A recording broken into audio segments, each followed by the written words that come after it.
Brodes Media. Look, they're 28-13, and they're one of the best teams in baseball. I watched on Friday them put up 8 while Ranger Suarez throws 7 scoreless. The dude's a monster. What? He doesn't know what a loss is? What? His ERA is 1.50? The dude is Cy Young right now. That's what he is. It's not even a discussion. Currently, as we stand here today, Ranger Suarez, Cy Young. He is that dominant. He's that amazing. It's actually insane. But I also watched Nick Castellanos come alive. I watched whether it's Bryson Stott clearing the bases with a triple, whether it's Edmundo Sosa with the triple. My point is, Pache, the bottom of your lineup was tearing the cover off the ball, and this team was playing extremely well because there were a billion contributors. You lose Trey Turner, and here's JT Realmuto, who's popping a 455 batting average into that 2-hole after losing Trey Turner, who I didn't know if you can make up for that 345 batting average, but we got 455 in return. It doesn't even make sense. You know, Kyle Schwarber has a bit of a back issue, so he misses a game. Whit Merrifield steps in. He hits a double until he's eventually knocked in for the Phils to score a run. Whoever it is right now, they're stepping up. And it's unfortunate that we can't bat 1,000 in that area. We're consistently doing maybe 9 out of 10 times we need someone there. But once in a while, it's that 1 out of 10, and it was Cody Clemens with bases loaded in extra innings against Miami. They did fight back, though. I'll give them the credit and the respect that they deserve. Whether it was Nick Castellanos and it was Edmundo Sosa and a triple and the bullpen. The biggest disappointment, I guess, is more with Rob Thompson. I saw the criticism, and it is fair. You did run through a lot of arms, and you're playing the New York Mets, a couple of them away, a couple of them at home. So I want to see you crush them. I don't want this to be the series that they somehow don't perform well, and then you have to convince yourself that they were playing so well prior, and that type of stuff happens, sort of like the Colorado Rockies doing what they did to the Texas Rangers over the weekend. Sometimes it just happens, but not to this team. Okay, if it's any other team, not this team, not the Mets, not the Braves, and even the Nationals are flirting around 500, which is a lot better than I would have anticipated. Quite frankly, I don't really care about a lot of teams' records outside of the Phillies this early in the season. That's my main focus.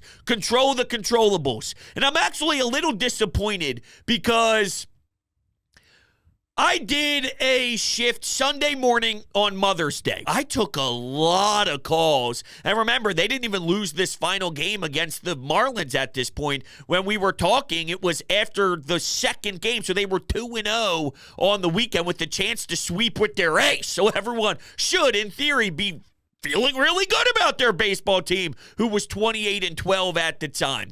Nervous energy, afraid they're going to cool down. They're getting hot at the wrong time, but the Braves and Dodgers are still good too. And I was actually getting irritated. In what world? In what world is that your takeaway from this team right now? If you can't enjoy this, then what are you doing? What are you doing?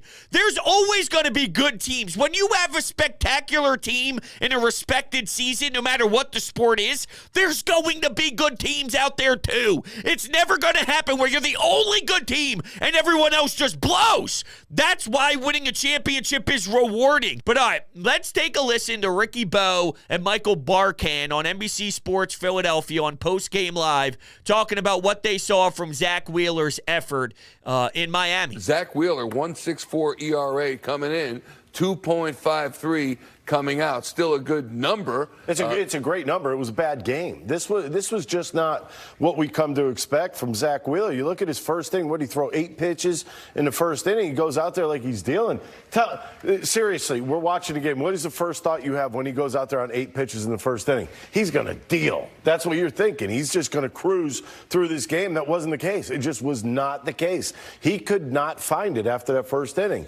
And then his pitch count going way up and kind of stayed up throughout the rest of the game, and he just didn't have it. I mean, Bottom line is, when one of your best starters, one of the best starters in baseball, goes 4 innings, you know he just doesn't have it. He had 3 walks in this game, gave up 6 hits, 6 earned runs, and 3. I mean, I don't know. It's just that was not a good game for Zack Wheeler. No, it was absolutely insane. I've never seen Zack Wheeler look that out of touch, just out of control. He did not have the normal zip on his stuff. Like, I need it to be perfectly executed with command. That dude would have nasty zip and locate it, dot it right where it needs to be, and he was lost. And that's why I don't agree with what's being thrown around town a little bit. And I don't think it was to create any sort of agenda or imply anything, but it is awkward timing bringing up his splits when JT Realmuto catches compared to Garrett Stubbs catching. And keep in mind, the plan was JT, but when he showed up to the ballpark and didn't necessarily feel 100%,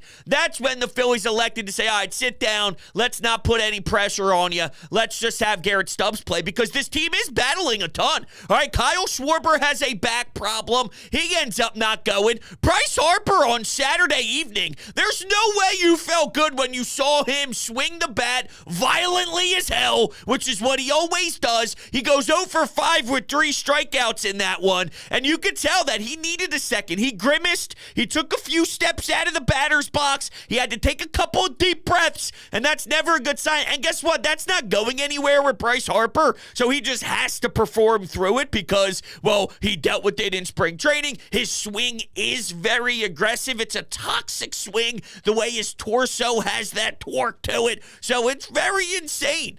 It's a team right now that maybe can survive without a Trey Turner. But if we talk JT Realmuto, and this is no panic mode by any means, but I'm just saying, it seems like there's some things popping up here and there. And when it's Trey Turner for 6 weeks, which is a damn long time, way longer than I thought it would be initially, I don't know how long you can survive if it's Schwarber, Harper, JT, all of them. As much as we're excited that Pache gets a few hits or Rojas does something very positive, and you could just look at so many different weapons on your team delivering. Whit Merrifield, as I alluded to earlier, getting a double, which comes around to score. And leading off, too, you don't have Kyle. Can Whit Merrifield lead off? Veteran bat, been around. Saturday, he steps in there and does a nice job.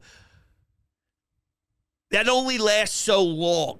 And the more and more things continue to pop up, you can't play with fire forever. Nick Castellanos is here. Nick Castellanos is back. And I want you all to take a listen to what he had to say after he hit another home run, because one of my biggest issues was it seemed like they threw a lot of information at him, and they really wanted to get his chase rate down because, well, he's constantly swinging at crap 6 feet off the plate. And last year, the team went down such a bad spiral in the playoffs due to them chasing too much. So I got no problem with an overall philosophy with Dave Dombrowski, Kevin Long, a lot of these smart baseball minds trying putting together some sort of game plan to see if they could limit that, so this year would be different than last year's. I just feel like my swings are more loose, free. Not worried so much about like chasing or being so hard on myself, like trying to have a plan or whatnot. Just go up there with no thoughts and just swing, see ball, hit ball. My whole career, I've never had a plan. I've never looked for a pitch. It's basically the game is glorified batting practice, and that's when I've always been at my best. And I think that I just really tried to be something that I wasn't in the beginning of the season, and myself a little bit, but I'm getting out of it. Now, it makes a lot of sense. It really does. It's perfect. The way that he described it is literally Nick Castellanos to a T. I never looked for a pitch in my life. I mean, that's a little egregious, right? That's a little to the other side, and it works for him. Everybody's got their own style. I just got finished trying to explain that, so if that's the way that he approaches it, so be it. I just need the guy to carry, and it's actually happening at the right time. So you want to talk about the hitting, you want to talk about the pitching, you want to talk about the everything, the defense. They're great. They're great. And I don't care if any other team is great. I don't care if they played bad team. I don't care. Because you just win series after win series after win series. Let others think we're not good. That's all. Let others think that the Phillies are overrated. You'll see when you get punched in the mouth. That's the acknowledgement. We've all been in fights before, right? Come on, you at least threw hands once in your damn life. Well, if you get clocked in the chin, you do one of those things where you put your tongue on the inside of your mouth and kind of feel it and you wear it. Like, that's the acknowledgement of, he could throw back. Okay. You wait when Kyle Schwarber hits a leadoff bomb. Phils are up 1-0. Here's Ranger Suarez trotting to the mound. You're fucking cooked is what's going to go down.